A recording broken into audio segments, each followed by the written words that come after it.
Hello everyone, myself Bhupesh Shakti. Welcome back to Nucleus Academy Kannauj. आज हम लोग पढ़ने जा रहे हैं लॉगरिथमिक के बेसिक्स के बारे में। तो थोड़ा समय निकाल के हम लोग बेसिक को समझेंगे, क्योंकि ये ऐसा टॉपिक नहीं है कि डायरेक्टली ही इसके क्वेश्चंस आपको मिले। बोर्ड में तो इसके क्वेश्चंस आपको मिल जाएंगे, 11th क्लास के लिए इंपॉर्टेंट चैप्टर होता है, लेकिन 12th में जैसा कि आप 2026 में भी देखेंगे तो इसके एप्लीकेशन पे जेई में भी आपको क्वेश्चंस देखने को मिल रहे हैं। और कैसे कैसे कॉम्बिनेशन से क्वेश्चन आया हुआ था वहां आप देखेंगे तो डोमेन पूछा गया था आपसे। क्या पूछा गया था? डोमेन पूछा गया था लॉग में। एंड आपको वहां पे एक इनइक्वलिटी का भी यूज हुआ। तो ये छोटे छोटे टॉपिक्स होते हैं, जैसे डोमेन रेंज निकालना, ये हमें पता होना चाहिए। डायरेक्ट क्वेश्चंस हमें मिलते तो हैं, लेकिन बहुत सारे टॉपिक्स का उसमें एप्लीकेशन होता है। अब उसमें देखो, जैसे हमने देखा हुआ था डोमेन के बारे में, तो ये हमें पता होना चाहिए डोमेन कैसे निकालते हैं। इनइक्वलिटीज हमें आनी चाहिए। ऐसे ही छोटा टॉपिक है हमारा लॉगरिथमिक, इसके बारे में हमें पता होना चाहिए। तो बेसिक समय को ज्यादा गवाते हुए नहीं, हम लोग आगे बढ़ रहे हैं और लॉग के बारे में सीखेंगे। ओके, पूरा नाम जो होता है इसका नाम होता है लॉगरिथमिक, और शॉर्ट में इसको हम लोग क्या बोलते हैं? लॉग। ओके, चलिए तो क्लास को स्टार्ट करते हैं हम लोग और पढ़ते हैं लॉग को, सीखते हैं इसको। ओके, बहुत जल्दी नहीं चलेंगे और बहुत स्लो नहीं चलेंगे, आराम से चीजों को सीखेंगे हम लोग। क्लियर? कि इसमें ज्यादा समस्याएं नहीं हो, जो इसकी नेचुरल चीजें हैं उनके बारे में हम लोग जानेंगे। ओके, तो देखिए, बहुत लोगों ने ये पहली बार ही देखा होगा कि लॉग क्या होता है। मान लीजिए, आप मान के चल रहा हूं मैं कि आपको इसके बारे में कोई जानकारी नहीं है। ओके, तो लॉग क्या होता है उसके बारे में हम समझेंगे। लॉग ए लिखा हुआ है, मान लीजिए ये 8 लिखा हुआ है, यहाँ पे 2 लिखा हुआ। क्या है इसका मीनिंग? क्या चीज नहीं है, अभी कोई मतलब नहीं है, सिर्फ इसको देखते जाइए। और इक्वल्स टू क्या आएगा? 3। इसकी वैल्यू होती है, सिर्फ देखिए इसको, अभी एकदम सारी चीजें अभी क्लियर हो जाएंगी। तो लॉग, ये वही लॉग है जिसके बारे में हम लोग पढ़ने जा रहे थे। तो ये लॉग 8 और यहाँ पे कुछ लिखा हुआ इक्वल्स टू 3 आया हुआ है। क्या टर्मिनोलॉजी होती है, कैसे इसको प्रोनाउंस करते हैं, उन सभी चीजों के बारे में समझेंगे। यहाँ लिखी हुई चीज का मीनिंग क्या है और यहाँ लिखने का मीनिंग क्या है, और ये जो आंसर आया है इसका मीनिंग क्या है, इसको हम लोग देखेंगे। ओके, लॉग एक हमारा फंक्शन है, किसके लिए काम आता है उसको भी हम देखेंगे। तो उसको सीखने चल रहे हैं। अब एक चीज देखिए, लॉग में वैल्यूज निकालते कैसे हैं। सबसे पहले तो हम ये देखेंगे लॉग में वैल्यूज कैसे निकालते हैं। तो लॉग, अब इसमें एक चीज बताइए आप, 2 की पावर कितनी करें कि 8 हो जाए? तो आप कहेंगे 2 टू दी पावर 3 करिए और ये कितना हो जाएगा? 8 हो जाएगा। तो आंसर कितना आया इसका? 3। ओके, कुछ कुछ चीजें समझ में आई कि लॉग कैसे काम कर रहा है। अब आपसे कोई और पूछे कि लॉग लिखा हुआ है 27 और यहाँ पे लिखा हुआ है मान लीजिए 3। ओके, 3 टू दी पावर कितनी करें आप कि 27 आ जाए? आप कहेंगे 3। तो इसका आंसर भी कितना हो गया? 3। ओके, बहुत बढ़िया। हम थोड़ा और आगे बढ़ रहे हैं। आपसे किसी ने कहा कि लॉग यहाँ पे लिखा हुआ है 81 और यहाँ लिखा हुआ है 3, तो आपसे पूछेगा कि इसकी वैल्यू कितनी होगी। तो वैल्यू के लिए आपको बहुत लोड नहीं लेना है, आप सिर्फ देखिए इसको लॉग कैसे काम कर रहा है। तो आप कहोगे कि 3 की पावर कितनी करें हम, 3 की पावर कितनी करें कि ये आपका 81 हो जाए? तो आप बोलेंगे 3 टू दी पावर कितना होना चाहिए? 4। ओके, मीन्स इसका आंसर कितना हो जाएगा? 4। कोई परेशानी है, दिक्कत है? तो लॉग कैसे काम कर रहा है, हल्का हल्का चीजें कुछ हमें समझ में आ रही हैं। ओके, चलिए, बहुत बढ़िया बात है, अच्छी बात है। अब मान लीजिए कि यहां पे लिखा हुआ है -2 और यहां लिखा हुआ है मान लीजिए 2। सिर्फ देखते रहिए इसको, 2 की कितनी पावर करें कि -2 आ जाए? बताइए। तो यहां से आप अगर कोशिश भी करेंगे, 2 की पावर कितनी भी करते रहेंगे, 2 की पावर 0 करेंगे तो कितना होता है? 1 होता है। 2 की पावर अगर 0 भी करने जाओगे तो कितना होगा? 1 होगा। 2 की पावर अगर 2 कर दिया आपने तो कितना हो जाएगा? 4 हो जाएगा। आपने कहा चलो नेगेटिव कर लेते हैं, 2 की पावर -1 किया तो कितना हो जाएगा? 1/2 हो जाएगा। क्या कभी नेगेटिव वैल्यू मिलना पॉसिबल है? नहीं है।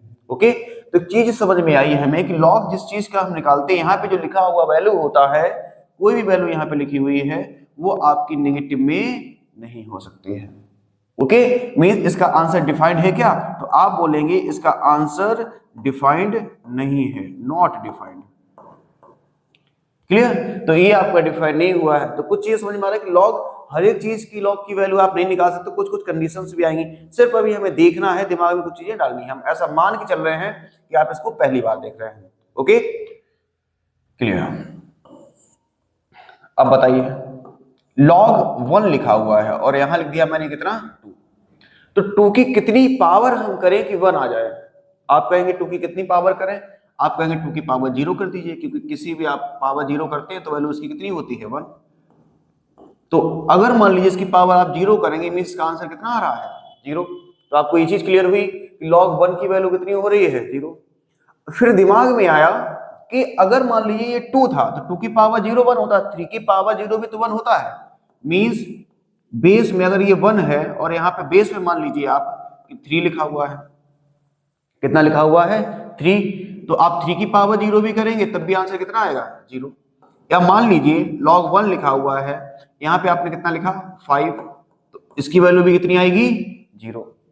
कोई परेशानी है इसमें? इसमें कोई दिक्कत की बात नहीं होनी चाहिए। तो मुझे क्या समझ में आया यहाँ से कि log 1 की जो वैल्यू है वो कितनी होगी 0 होगी। कुछ कंडीशंस हैं, वो कंडीशंस को हम लोग बाद में पढ़ेंगे। तो एक कंडीशन अभी आप सीखे हैं इतनी देर में कि log 1 की जो वैल्यू है वो कितनी आएगी आपकी 0 आएगी। कितनी आएगी 0 आएगी। ओके, कोई परेशानी है? कोई दिक्कत की बात नहीं है। अब एक चीज समझिए, इतनी चीजें देखने के साथ साथ में हमें एक आइडिया लग गया है कि log x और यहां पे लिख लीजिए a और इक्वल्स टू क्या लिखिए आप y, कि इस टाइप से कुछ log काम करता है। ये यहाँ पे टर्मिनोलॉजी रहती है, कुछ यहाँ लिखा होता है, कुछ यहाँ पे, कुछ ऐसे आंसर आता है। ओके, अब आप समझिए इसको कैसे पढ़ते हैं। log x with base a कैसे पढ़ेंगे इसको? आप देखिए, अब सीख रहे हैं इसको हम। कभी भी ऐसा लिखा हुआ है आप क्या पढ़ेंगे इसको? log x with base a। जो a है इसको क्या बोलते हैं? इसका बेस, और इसका आंसर क्या है y आंसर आया है। ओके, तो आप समझिए आपसे कैसे बता देते कि a की कितनी पावर करें कि ये आ जाए, तो वही इसका आंसर हुआ करता था। तो कभी अगर हमें log को हटाना हो तो कैसे होगा? क्योंकि इसकी पावर ये करते थे तभी तो ये आता था, इसकी पावर ये करते थे तभी तो ये आता था। ओके, वही यहाँ पे हम लोग चेक करते थे कि इसकी पावर कितनी की जाए कि ऐसा हो जाए। क्लियर? तो एक चीज समझ में आई हमें कि कभी भी यहां से अगर मुझे log को हटाना होगा तो log को आप कैसे हटाओगे? तो x की जो वैल्यू आएगी वो क्या हो जाएगी a to the power y, क्योंकि x को हम जानते हैं x क्या होता है a to the power y, क्योंकि x जब a to the power y रहा होगा तभी तो आंसर ये y आया होगा। क्लियर? तो इसको बोलते हैं एंटी लॉग लेना। क्या बोलते हैं इसको? एंटी लॉग लेना। क्या यहां तक कोई समस्या है, कोई परेशानी है? नहीं। एक चीज सीखी हुई थी मैंने, जब इन वैल्यूज को हम देख रहे थे तो जब यहाँ पे आए थे कि ये जो वैल्यू है वो नेगेटिव नहीं हो सकती है, क्योंकि आप किसी भी नंबर की यहाँ पे पावर करते रहो, क्या वो वैल्यू आपको कभी नेगेटिव देगा? नहीं देगा। जब वो वैल्यू आपको नेगेटिव नहीं देगा, इसका मीनिंग क्या हुआ कि यहाँ पर ये नेगेटिव वैल्यू लाना पॉसिबल नहीं है। तो एक कंडीशन यहाँ से बन के तैयार करी मैंने कि जो x की वैल्यू है, ये जो फंक्शन लिखा हुआ था, जो x की वैल्यू है वो आपकी 0 से बड़ी होगी। क्या 0 हो सकती है? 0 भी नहीं हो सकती। आप 0 अगर रखोगे यहाँ पे तो इसकी पावर कितनी करें हम? आप अगर देखिए, आप अगर देखना चाह रहे हैं कि log, यहाँ पे मैंने कितना लिख दिया 0, log 0 की वैल्यू देखने जा रहे हैं। यहाँ पे ऐसे ही मान चलिए आप, मैंने 2 लिखा हुआ, 2 की कितनी पावर करें कि 0 आ जाए? तो आप अगर देखेंगे तो ऐसे कोई वैल्यू पॉसिबल तो है नहीं। तो आप अगर एक्सट्रीम केस पे जाएंगे तो आप कहोगे 2 की पावर कितना करना पड़ेगा आपको? -∞। ओके, जो कि -∞ को लेके आप आना पॉसिबल है नहीं। वो टर्म अपने आप में खुद में अनडिफाइन होता है, क्योंकि ये टर्म टेंड्स करता है कहां पर? 0 की तरफ। ओके, तो -∞ की तरफ आंसर चला जाएगा ये, तो इसीलिए आप बोलोगे कि वैल्यू 0 भी नहीं हो सकती है। मींस एक चीज समझ में आए कि जब आप लॉग पढ़ते हो तो जो यहाँ पे लिखी हुई वैल्यू है, लॉग जिसकी वैल्यू हम निकाल रहे हैं, वो ऑलवेज ग्रेटर देन 0 होनी चाहिए। ओके, मींस पॉजिटिव में ही वो वैल्यू आपको देगा। कोई दिक्कत परेशानी है? कोई दिक्कत की बात नहीं है। जरा हम इसकी बात कर लेते हैं, अब ए की बात। ए पे भी क्या कोई कंडीशन है? चलिए इस पे भी आते हैं। तो समझिए, अगर मान लीजिए हम थोड़ा और आगे बढ़ते हैं इसमें, और मैंने लिखा log, क्या लिखा मैंने? log 8 और यहां लिख दिया मैंने कितना 1। कितना लिख दिया 1। अब आप बताइए 1 की कितनी पावर करें कि 8 आ जाए? क्या लाना पॉसिबल है? नहीं पॉसिबल है। तो अगर ऐसा आपने किया तो क्या इसको पॉसिबल है सॉल्व करना? पॉसिबल ही नहीं है। 1 की चाहे कितनी पावर आप करते रहो तो आंसर 1 ही देगा। तो क्या वो आंसर दे पाएगा आपको 8? नहीं। क्लियर? तो जब आंसर 1 दे नहीं पाएगा, इसका मीनिंग क्या हुआ कि यहां पर आप देखोगे तो 1 तो लाना पॉसिबल नहीं है। है पॉसिबल क्या? नहीं है। और देख लेते हैं, जैसे मान लीजिए आपने लिखा यहाँ पे 2, यहाँ पे 1 लिखा हुआ है, क्या 1 की कुछ पावर हम करें 1 लाना 2 लाना पॉसिबल है? नहीं पॉसिबल है। तो इसका मीनिंग है, तो ये केसेस आ रहे हैं, तो इसका मीनिंग जब ये पॉसिबल ही नहीं है, कोई एक सिंगल केस भी आपका अगर फेल होता है किसी कॉन्सेप्ट में, तो इसका मीनिंग वो आप जनरलाइज फॉर्मूला में यूज नहीं कर सकते। मींस एक चीज समझ में आई कि बेस में 1 नहीं हो सकता, क्योंकि कहीं कहीं हो सकता है कि आपको लग जाए कि यहाँ पे ऊपर 1 लिखा हुआ है। मान लीजिए किसी को कंफ्यूजन हो सकती है कि log 1 और यहाँ 1 लिखा हुआ है, ओके, तो आप कहोगे कि हाँ इसकी पावर आप ऐसा करो 1 कर दो तो ये आ जाएगा, या इसकी पावर 0 कर दो तो ये आ जाएगा। क्लियर?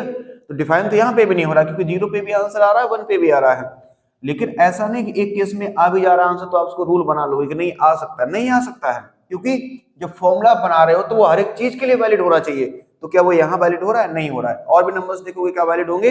नहीं होंगे। ओके, मींस ए के बारे में हमें पता चला कि जो ए की वैल्यू है वो 1 नहीं हो सकती है। सॉरी। तो इतनी चीज तो हमने क्लियर कर ली है इस चीज को देख के कि 1 तो नहीं हो सकती है। 1 से बड़ी वैल्यू जब हम रख रहे थे तो सारे में कोई दिक्कत नहीं हो रही थी। ओके, और देखते हैं हम क्या नेगेटिव वैल्यू रख सकते हैं, ये देख रहे हैं। 0 रख सकते हो क्या? 0 भी नहीं रख पाओगे, सीधी सी बात है। आप रख के वहां पे चेक करोगे कोई भी वैल्यू, जैसे मान लीजिए मैंने लिखा log 3 और यहां मान लीजिए मैंने ले लिया -2, कितना ले लिया? -2, या आप -3 ले लीजिए, क्योंकि आप समझने के लिए सिंपल एग्जांपल आप लेके चलिए, क्योंकि किसी ना किसी वैल्यू के लिए आप देखोगे तो -3 की हम पावर क्या करें कि 3 आ जाए? क्या पॉसिबल है ऐसा करना कि नेगेटिव को आप गायब कर पाओ? तो आप कहोगे नहीं, क्योंकि अगर हम -3 की पावर 1 करेंगे तो कितना आंसर आएगा? -3। कितना आएगा? -3। तो नेगेटिव तो आ रहा है, आप कहोगे नेगेटिव वैल्यू इसका मतलब यहाँ पे हो सकती है। नहीं, एक मिनट रुको, आप कंफ्यूजन आपकी दूर हो जाएगी, क्योंकि जो फॉर्मूले बनते हैं, फॉर्मूले क्या होते हैं? फॉर्मूले वैलिड टू ऑल होने चाहिए। ऐसा नहीं कि इन केसेस के लिए छूट गया, इन केसेस के लिए नहीं, तो वो लिमिटेड केस होने चाहिए या तो कंडीशनल होना चाहिए। तो यहां से आप देखोगे कि अभी ऐसा आपको दिख रहा है, लेकिन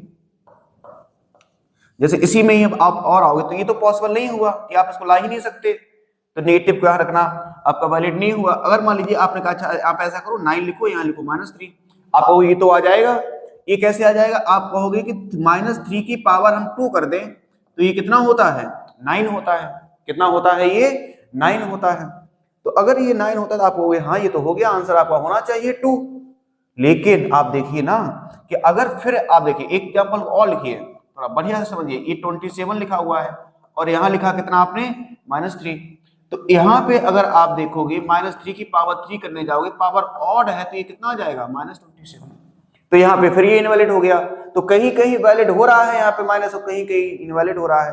तो जो फॉर्मूले होते हैं वो वैलिड टू ऑल होने चाहिए हर एक केस के लिए। अब जैसे मान लीजिए कोई भी आप चीज देखते हैं, मान लीजिए आपने देखा कि a² - b², जैसे ये बेसिक फॉर्मूला है, ये आप कोई भी नंबर आप लेके आइए, ये a + b a - b होता है। तो अब इसमें कोई कंडीशन नहीं है कि ये ऐसा नहीं हो सकता, ये वैसा नहीं हो सकता है, तो पॉजिटिव नेगेटिव जो भी है। तो कोई अगर फॉर्मूला होता है तो फॉर्मूला का मीनिंग होता है कि वो वैलिड टू ऑल है, वो सभी के लिए वैलिड है। ओके, तो एक चीज समझ में आई कि ये वैल्यू आपकी नेगेटिव नहीं हो सकती है। तो इसको हम दोबारा यहाँ पे देख लेते हैं नेक्स्ट पेज में। पेज भर गया है कि मैंने देखा हुआ है, इसको आप कैसे पढ़ेंगे? ये जो लिखा हुआ है ये log x है और बेस में कितना है? a। ओके, आप कैसे इसको प्रोनाउंस करेंगे? log x with base a। और क्या कंडीशन जानते हैं? लेट a आपने जो लिखा हुआ है इसका आंसर कितना आ रहा है? y। तो सबसे पहले हमने आपको बताया कि अगर मान लीजिए log मुझे हटाना हो, log को क्या करना हो? हटाना हो, तो आप जानते हो कि ये x की वैल्यू क्या होगी, तो आप समझ जाओगे कि कैसे सॉल्व किया जाता है log, वो आप चीज समझ गए हो कि जो log x है ये x की वैल्यू a⁴ रही होगी, तभी तो y आंसर आया। क्योंकि हम यही तो देखते थे कि x में आप देखोगे इसकी पावर क्या करें कि ये आ जाए। ओके, तो वही आंसर हुआ करता था। तो ये x जो है वो a⁴y रहा होगा, तो x इक्वल्स टू क्या आ गया? a⁴y। आप लर्न करने के लिए डायरेक्ट भी देख सकते हो कि x की वैल्यू निकालनी है तो बेस की पावर जो ये वैल्यू होती है वही हो जाती है। ओके, आप देख सकते हो यहां से। अब यहां समझिए आप, तो इसको अगर आप देखोगे तो x की वैल्यू पे कंडीशन हमें मिली, क्या मिली? कि जो x की वैल्यू है वो कैसे होनी चाहिए? Greater than 0। ओके, x जो है वो पॉजिटिव हो और उसको कोई समस्या नहीं है। यहां पे आइए a के बारे में। जब a के बारे में देखने आए तो a के बारे में पता चला कि ये पॉजिटिव तो होनी ही चाहिए। पॉजिटिव तो होनी ही चाहिए इसमें, और कोई कोई कंडीशन है ही नहीं। हम इसको ना नेगेटिव ले सकते हैं ना जीरो ले सकते हैं। ओके, साथ में ही ए जो है वो आपका 1 भी नहीं हो सकता है। ओके, मींस जो बेस में लिखा हुआ है वो पॉजिटिव तो होना ही चाहिए और साथ साथ में ही वो 1 भी नहीं हो सकता है। तो ये लॉग है, इसके बारे में हमें पता होना चाहिए, ये कंडीशन है। ओके, अब आपको लग रहा होगा क्या ये कंडीशन इंपॉर्टेंट है? तो इस बार IIT जेईई मेंस में ही जो 22 की शिफ्ट थी, 22 जनवरी को जो आपका पेपर था फर्स्ट शिफ्ट का, तो उसी में ही डोमेन निकालने के लिए क्वेश्चंस आपको बहुत बढ़िया बना के दिया हुआ था। अभी हम आपको बताएंगे कैसा क्वेश्चन था, तो इन्हीं का ही काम आता है। ओके, तो आपको अगर आप कंपटीशन में देखते हो या कहीं इसका एप्लीकेशन होगा तो इनका बहुत ज्यादा यूज होता है। तो आप अगर लॉग को जाने, साथ में इनको बहुत ध्यान से देखें कि x की वैल्यू पॉजिटिव और a की वैल्यू पॉजिटिव होगी और a इक्वल्स टू 1 नहीं होगा। अच्छा, बहुत लोगों के दिमाग में एक कंफ्यूजन बन सकती है कि आप कह रहे हो कि a की वैल्यू 0 से बड़ी है, 1 नहीं हो सकती है। तो आप ऐसा करो ना कि a की वैल्यू डायरेक्ट बोलो कि 1 से बड़ी ले लो। ऐसा क्यों लिख रहे हो कि a की वैल्यू पॉजिटिव हो फिर 1 ना भी हो? तो सीधा बोलो ना, अच्छा मतलब कि 1 से बड़ी चाहिए। क्या ऐसा कर सकते हैं? आपको कंफ्यूजन बन रही होगी कि हाँ ऐसा कर सकते हैं, लेकिन ऐसा आप यहाँ पे नहीं कर सकते। क्यों नहीं कर सकते? क्योंकि इसने कहा a जो है वो 0 से बड़ा हो और एग्जैक्ट 1 नहीं हो सकता है। अगर आप देखोगे रियल नंबर में 0 और 1 के बीच में, तो 0 और 1 के बीच में ही आप अगर देखोगे तो ये इनफाइनाइट नंबर्स हैं। कितने हैं? इनफाइनाइट। इनको आप मिस कर दोगे नहीं तो। ओके, तो ऐसा आप इनको नहीं ले सकते हो क्योंकि ऐसी कोई कंडीशन नहीं है कि हम इंटीजर पे ही निकालें। हमने समझने के लिए पीछे जितने भी क्वेश्चंस किए हुए हैं कि इजी टू अंडरस्टैंड रहे आपका, तो हमने क्या किया कि ऐसी इंटीजर में वैल्यू लिख के आपको यहाँ पे समझाया हुआ है। वैल्यू ये फ्रैक्शन में भी हो सकती है, ऐसी कोई कंडीशन की बात नहीं है। ओके, तो x और a दोनों पे ही कंडीशन को मैंने समझ लिया। क्या दिक्कत है इसमें? कोई परेशानी की बात है? नहीं होनी चाहिए। ओके, तो इतनी सारी कंडीशंस हमने देख ली। अब इसके कुछ फॉर्मूले के बारे में हम लोग देखते हैं। बेसिक क्या क्या इसके फॉर्मूले बनते हैं उनके बारे में आते हैं। तो जिसके लिए सबसे ज्यादा लॉग जाना जाता है, लॉग सबसे ज्यादा किसके लिए जाना जाता है अभी आपको समझ में आएगा। अब जैसे मान लीजिए x to the power m लिखा हुआ है, इनटू बेस में a लिखा हुआ है, तो इसको क्या लिख सकते हैं हम? तो समझिए जो भी ये पावर में होती है वो पावर कहां आ जाएगी आपकी? मल्टीप्लाई में। वो कहां आ जाएगी आपकी? मल्टीप्लाई में। ओके, तो ये पावर है, पावर कहां आ जाएगी आपकी? मल्टीप्लाई में। बड़े ध्यान से इस प्रॉपर्टी को आप समझेंगे लॉग की। ओके, देख सकते हैं ज्यादा दिमाग लगाने की रिक्वायरमेंट नहीं है, ये डायरेक्ट ही क्वेश्चंस आपके बनते हैं। आपको पता होना चाहिए कि कभी भी x की पावर है। और एक चीज यहाँ पे भी देखिए, ऐसी कोई गलती नहीं होनी चाहिए कि कभी मान लो बहुत बेसिक हम लोग सीख रहे हैं तो 10-15 मिनट का जो भी टाइम लगाएंगे उसमें कुछ चीजें सीख के जाए, रट के नहीं कि हमने कुछ चीजें एकदम बिल्कुल रट ली हैं, थोड़ा थोड़ा चीजें समझें और उसका यूज कर पाए इस तरीके से। तो जैसे मान लीजिए कि ये ऐसा लिखा हुआ है log x बेस a और होल पावर m लिखा हुआ है, तो इसको आप गलती मत करना कि m log x base a लिख दो। इस तरीके से ये लिखने की गलती नहीं करना, ये प्रॉपर्टी नहीं है। प्रॉपर्टी क्या है हमारे पास? प्रॉपर्टी है कि x to the power m, x की पावर m है वो मल्टीप्लाई में आके यहाँ पे ऐसा हो जाता है। तो ये आपने एक फॉर्मूला इसको देख लिया। ओके, आगे देखिए, अगर मान लीजिए ये ऐसा लिखा हुआ है और a की पावर m होता, a to the power m होता, मींस बेस की को भी पावर आपको दिख जाए तो आप प्रॉपर्टी क्या लगाओगे, और इन प्रॉपर्टी को आप आसानी से समझ भी सकते हो। थोड़ा सा दिमाग लगाओगे सारी प्रॉपर्टी को बढ़िया समझ लोगे। तो अगर बेस में है तो आप थोड़ा देख लो ये कहाँ आ जाएगा? डिवाइड में आ जाएगा। तो आप कैसे लिखोगे? log x बेस कितना हो जाएगा? a हो जाएगा। ओके, दूसरी इस प्रॉपर्टी को आप ध्यान में रखेंगे।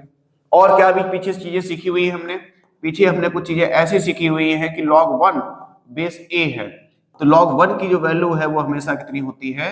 0 होती है। ये हमें पता होना चाहिए, log 1 की वैल्यू कितनी होती है? 0 होती है। अब a अपने हिसाब से वैल्यू को एडजस्ट कर लेगा, जो कंडीशन थी कि वो 1 और नेगेटिव नहीं हो सकता, वो तो आप वैलिड है वहां पे, ठीक है ना, हर जगह के लिए है वो। तो एक ये चीज है, ये हमें पता होना चाहिए। आगे देखिए, हाँ एक एग्जाम्पल को और समझते हैं। अगर मान लीजिए आपसे कहा किसी ने कि log 2 की वैल्यू बताइए बेस 2, e वैल्यू कितनी होगी? तो आप मन से बताइए 2 की कितनी पावर करें कि 2 आ जाए। तो आप कहेंगे 2 की पावर कितनी करोगे आप? 2 की पावर 1 करिए। ओके, अगर आपसे कोई कहे कि log 5 बेस में भी 5 है तो क्या करोगे आप? आप कहोगे 5 पावर 1 करो। अगर आपसे कोई कहे कि log e, अब e क्या है? ये अभी आपको बताएंगे हम e क्या है। तो अगर ई ऐसा है तो क्या होगा वैल्यू, तब भी 1। ई की कितनी पावर करें हम कि कितना आ जाए, ई आ जाए। ओके, तो ई इसको ऐसे मत समझिएगा कि ये एबीसीडी वाला ही ई सिर्फ इतना ही है।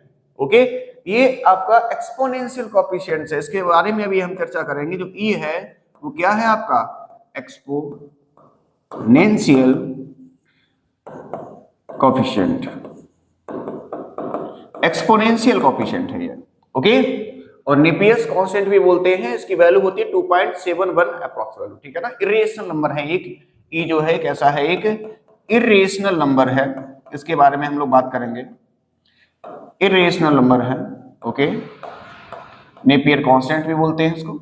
तो एक और प्रॉपर्टी समझ में आई कि कभी भी अगर यहाँ पे जो लिखा हुआ है वही यहाँ पे है, log x x log a लिखा हुआ है, तो इसका आंसर जो है वो ऑलवेज कितना होगा, 1 होगा। कोई दिक्कत की बात है यहाँ पे, कोई दिक्कत की बात नहीं होनी चाहिए। ओके, आगे देखिए और प्रॉपर्टी को देखिए। अगर मान लीजिए कि दो टर्म अगर मल्टीप्लाई में है आपके, log x इंटू वाई है, तो आप क्या करेंगे यहाँ पे, ये आप सिंपल सा ये मल्टीप्लीकेशन जो है वो किस में कन्वर्ट हो जाएगा, एडिशन में। ओके, तो log x इंटू वाई क्या हो जाएगा, log x plus log y। एक प्रॉपर्टी आपने यहाँ देख ली, बहुत ज्यादा इंपॉर्टेंट प्रॉपर्टी जो है, हम आपको वही चीजें सिखा रहे हैं, इनको बस देख लो, ये बेसिक कैलकुलेशन की तरह आपको यूज में आएंगी और बहुत ज्यादा इनका यूजफुल।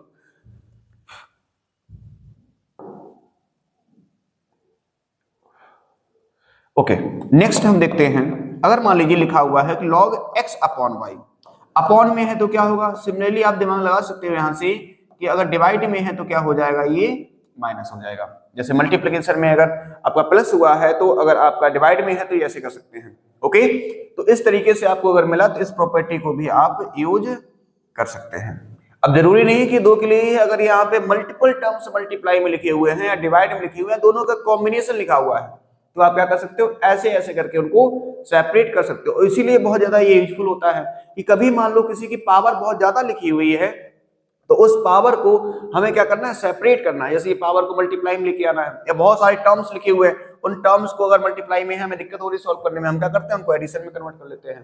तो इनका एप्लीकेशन भी होता है। तो इससे पहले लेक्चर में भी हमने देखा हुआ था कि क्वेश्चन करवाए हुए थे कि लॉग का यूज करके डिफरेंशिएशन कैसे करते हैं, तो वहां बताया हुआ था कि बहुत सारे टर्म मल्टीप्लाई में होते हैं तो कैसे करते हैं, या variable to the power variable होती है तो कैसे करते हैं। तो बहुत अच्छी अच्छी एप्लीकेशंस इसके आपको देखने को मिलते हैं। ओके, और देखते हैं इसकी कुछ प्रॉपर्टीज को।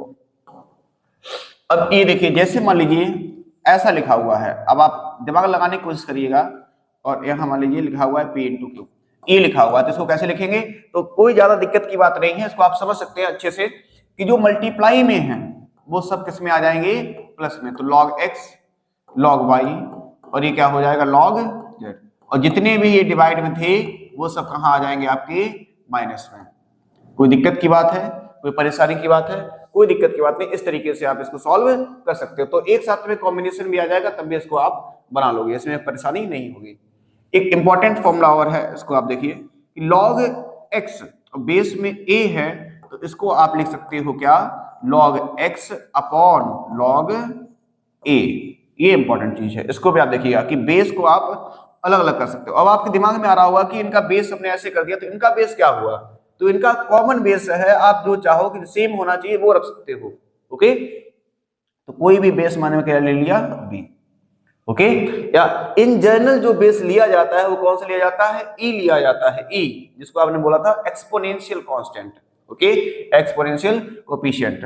तो आप देखिए एक चीज कि लॉग आपको दो तरीके के दिखते हैं, थोड़ा लॉग के बारे में देख लेते हैं हम लोग, कि कभी भी आपको ऐसा दिखे log x, तो बेस में क्या दिखेगा, आप क्या मान के चलोगे, मान लीजिए नहीं दिया हुआ है, आप अगर पढ़ते भी हो, आप अगर देखोगे कहीं पे तो कभी आपको ऐसे दिख जाएगा। ओके, या कभी कभी ऐसा दिखेगा आपको ln x। अब इसका क्या मीनिंग होगा, तो आप समझिए कि जो लॉग हम लोग पढ़ते हैं, लॉगरिथमिक जो पढ़ते हैं, ठीक है ना, शॉर्ट फॉर्म में लॉग बोलते हैं, पूरा नाम क्या होता है, लॉगरिथमिक। तो इस लॉग को अगर आप देखोगे तो ये लॉग दो तरीके का होता है, एक आप क्या बोलते हैं कि ये बेसिक लॉग है, ओके, और एक आप कैसे बोलोगे ये कौन सा है, नेचुरल लॉग है। क्यों नेचुरल है, इसके पीछे भी कहानी है, तो उसको अभी थोड़ा स्किप करते हैं।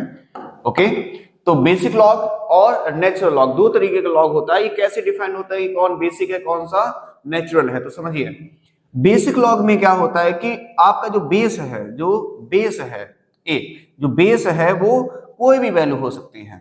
अरे हाँ या ना, कोई भी वैल्यू का मीनिंग उन कंडीशन को छोड़ के। ओके, तो कोई भी वैल्यू आपकी हो सकती है यहाँ पे, तो यहाँ पे कोई दिक्कत की बात नहीं है।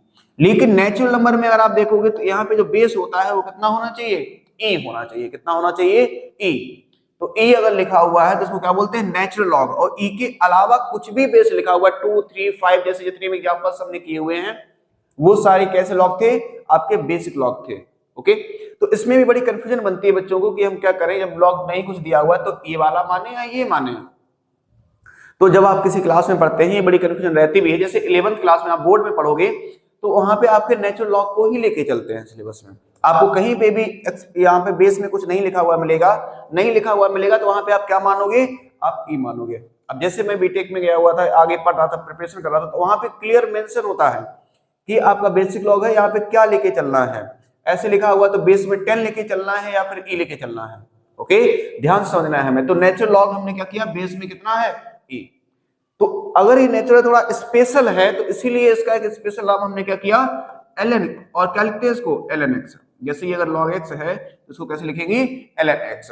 तो n जो है किस चीज को l रिप्रेजेंट कर रहा है, नेचुरल को, n रिप्रेजेंट कर रहा है किसको, l log को, n किसको कर रहा है, नेचुरल को। तो ये नेचुरल लॉग है। तो ln कभी लिखा हो तो वो तो उसमें कोई कंफ्यूजन की बात ही नहीं है, वहां तो बेस में ही रहेगा। लेकिन लॉग लिखा है तो कंफ्यूजन हो सकता है। ओके, लेकिन क्लास वाइज जो कंफ्यूजन दूर रहता है कि पूरी 11th में आप पढ़ोगे और कुछ नहीं लिखा है तो यही मान के चलोगे, हम नेचुरल की ही बात करते हैं, लेकिन उसके अलावा भी कुछ भी हो सकता है।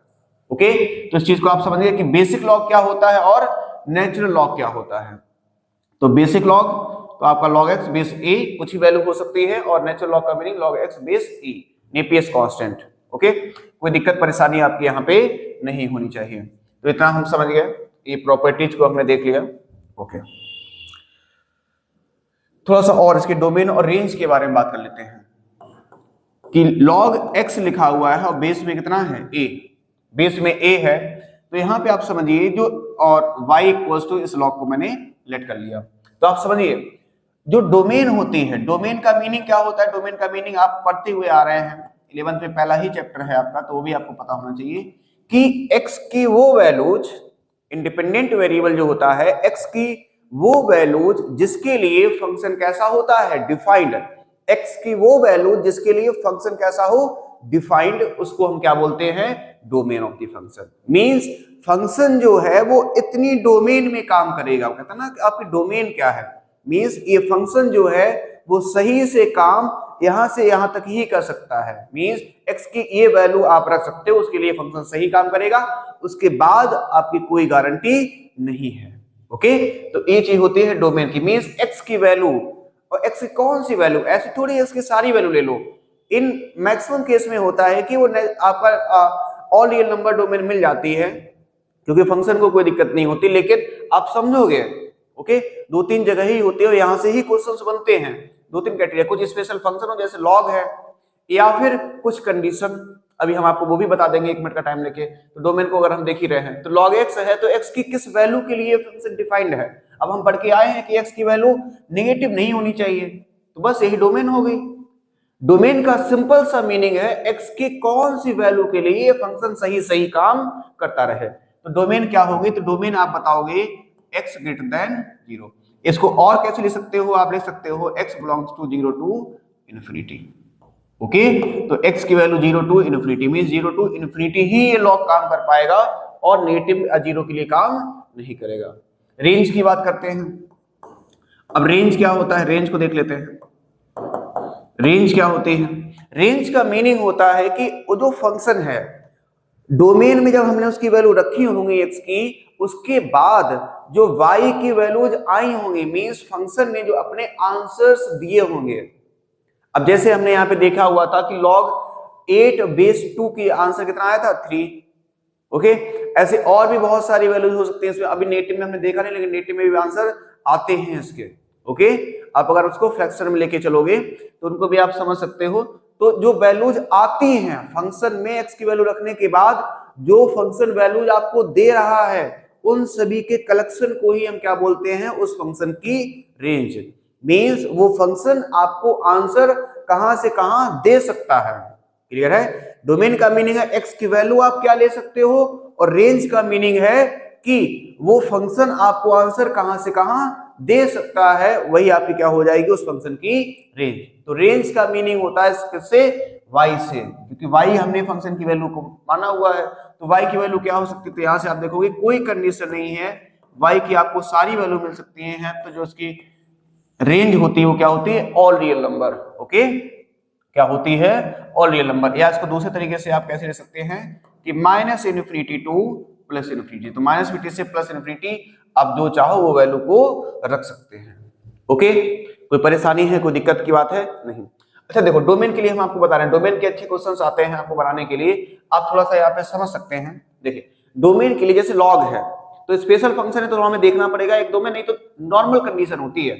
जैसे रियल नंबर के लिए हम जानते हैं कि रूट में कुछ भी लिखा हुआ है, रूट में मान लीजिए एक फंक्शन लिखा हुआ है fx, तो कभी भी कहे आपसे कि इसकी डोमेन निकालो तो आपको कुछ नहीं करना है, आप जानते क्या हो, ये समझिए कि कहां ये फंक्शन दिक्कत करेगा। तो ये फंक्शन दिक्कत कब करेगा, जब रूट के अंदर की वैल्यू नेगेटिव हो जाएगी। रूट के अंदर नेगेटिव, तो रियल नंबर में रहा नहीं, वो किस में पहुंच गया, इमेजिनरी में, कॉम्प्लेक्स नंबर के कॉन्सेप्ट में आ गए। तो रियल नंबर के लिए आप इसमें कंडीशन कैसे ढूंढोगे, कैसे स्टार्ट करोगे सॉल्व करना, आप कहोगे कि जो fx है वो कैसा होना चाहिए, ग्रेटर देन इक्वल्स टू 0 होना चाहिए। यहां से जो भी x में कंडीशन बन के आएगी वही आपकी क्या हो जाएगी, डोमेन। तो आपको मैक्सिमम क्वेश्चन यहीं पे मिलते हैं। दूसरी कंडीशन क्या होती है, बस ये दो ही कंडीशन, और इन्हीं से सब कुछ हो जाता है। दूसरी बात क्या है कि मान लो ये कुछ भी लिखा हुआ है, ऐसे मान लीजिए लिखा हुआ है कि gx अपॉन fx। अब बताइए इसमें भी तो समस्या होती है, हमें क्या होती है, समस्या ये होती है कि डिनोमिनेटर कभी 0 नहीं होना चाहिए। डिनोमिनेटर 0 हो गया तो फंक्शन अनडिफाइन हो जाएगा। ये दो ही चीजें बस देखो, कभी भी किसी फंक्शन की डोमेन निकालने के लिए बोलेगा, आप देखो कहीं रूट तो नहीं है, रूट अगर है तो अंदर की वैल्यू पॉजिटिव होनी चाहिए, और अगर डिनोमिनेटर है तो अंदर लिखी हुई जो नीचे लिखा हुआ है डिनोमिनेटर है वो 0 नहीं होना चाहिए। अब इसको सॉल्व कर लो, तो जहां जहां पे वो कहेगा ये नहीं हो सकता उनको हटा दो, बाकी ऑल रियल नंबर। और अगर कोई ऐसी कंडीशन आपको नहीं दिख रही तो आप बोल दोगे कि इसकी डोमेन क्या है, all real number. Special functions को छोड़ के, स्पेशल फंक्शन जैसे लॉग आ गया तो इसमें ना रूट है ना डिनोमिनेटर में है, ओके, तो इसको छोड़ के तो इसको देखोगे आप डोमेन क्या बताओगे, ऐसी सी बात है। ओके, कोई दिक्कत है, परेशानी है, यहाँ पे दिक्कत परेशानी आपको नहीं होनी चाहिए। क्लियर है? ओके, तो एक क्वेश्चन हम कर लेते हैं जो जेई में अभी पूछा गया था इसी बार, बस 2 मिनट का है, क्लास को हम लोग यहाँ पे समाप्त कर रहे हैं। एक कहीं उसमें यूज में था और साथ में एक इनवर्स ट्रिग्नोमेट्री का भी फंक्शन लिखा हुआ था, ये 12th का टॉपिक है, तो मिक्स करके उसने दिया हुआ था। इस तरीके से उसने कहा कि x माइनस 10 ये और भी कुछ लिखा हुआ था, तो उसको अभी हम इसके पर चल रहे हैं। आपसे कहा था कि इसकी डोमेन बतानी है आपको, तो यहाँ पे इसका यूज देखो कैसे होगा, तो डोमेन बतानी है। अब डोमेन के लिए आप देखोगे ध्यान से, ये कहाँ पे है, डिनोमिनेटर में है। कहां पे है ये, एक एक चीज को हमें सोचना पड़ेगा, सिर्फ उतने से ही काम नहीं चलेगा कि लॉग हम जानते तो काम हो गया। अभी आपको जो भी चीज समझाई हुई है कि 1 अपॉन डिनोमिनेटर है, तो आपको देखो डोमेन निकालने के लिए आप तुरंत बताओगे, क्या बताओगे कि डिनोमिनेटर है तो ये 0 नहीं होना चाहिए।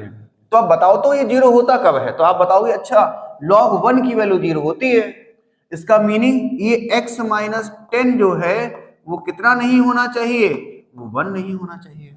इसका मीनिंग तो यही हुआ, क्योंकि ये 0 होता कब है, तो ये कंडीशन हमें पता होना चाहिए, 0 कब होता है, जब 1, तो इसका मीनिंग ये 1 नहीं होना चाहिए। अब 10 को अगर आप शिफ्ट करोगे तो आप क्या बोलोगे कि x की जो वैल्यू है वो क्या नहीं होनी चाहिए, 11 नहीं होनी चाहिए। तो एक कंडीशन तो हमें ये मिल गई, ये किससे मिली, डिनोमिनेटर की वजह से, कि डिनोमिनेटर में बचाने के लिए उस चीज से x ऐसा नहीं होना चाहिए। और दूसरी कंडीशन देखो, कॉन्सेप्चुअली अगर आप रिच है तो बड़ी आसानी से चीजों को सॉल्व कर सकते हैं। अब वो चाहे IIT JEE मेंस का क्वेश्चन हो, एडवांस का हो, कहीं पे भी कॉन्सेप्ट्स वही लगते हैं, बस क्लियरिटी होनी चाहिए, साफ रटी हुई चीजें नहीं काम आती हैं। अब लॉग है तो लॉग में एक चीज और जानते हैं, जो अंदर लिखी हुई वैल्यू है x माइनस 10, ई कैसी होनी चाहिए, पॉजिटिव होनी चाहिए, क्योंकि लॉग है, लॉग डिफाइन ही किसके लिए होता है, पॉजिटिव के लिए। तो जो कंडीशंस हैं उतनी लगा दो, बस काम खत्म। तो यहाँ पे आप देखोगे तो ये क्या कह रहा है आपसे कि x ग्रेटर देन कितना आएगा, 10। तो ये कह रहा है कि x की वैल्यू 10 से ज्यादा होनी चाहिए, ओके, और इसलिए क्या कहा कि 11 नहीं होनी चाहिए। क्या 11 से बड़ी कर दे, तो ऐसी गलती नहीं करना। तो आप क्या बताओगे, तो आंसर जब लिखने जाओगे तो आप कहोगे कि जो x बिलोंग्स टू है 10 से बड़ा, तो मींस 10 से लेके पहले 11 लिखोगे, क्योंकि 11 नहीं चाहिए, तो ओपन ब्रैकेट यूनियन और फिर 11 टू इन्फिनिटी। ओके, इस तरीके से आप और चाहो तो आंसर इसको और दूसरे तरीके से भी लिख सकते हो। आप ऐसा कह दो कि x की वैल्यू 10 टू इन्फिनिटी होगी एक्सेप्ट 11। तो किसी एक नंबर को हमें हटाना होता है तो हम ऐसे भी हटा सकते हैं कर्ली ब्रैकेट से, या फिर वहीं पे आप क्या कर दो ओपन ब्रैकेट। देखो 10 से 11 तक गए और यहाँ क्या लगा दिया ओपन ब्रैकेट। तो इस तरीके से हम यहाँ पे बढ़े। तो आज की क्लास को हम यहीं पर रखते हैं। हाँ, बहुत बहुत धन्यवाद। अगर लेक्चर आपको समझ में आया होगा तो आप उसमें रिलेटेड क्वेश्चन है उनकी प्रैक्टिस करिए बढ़िया से। ओके, बहुत बहुत धन्यवाद। चैनल को आप लाइक करें, सब्सक्राइब करें। Thank you.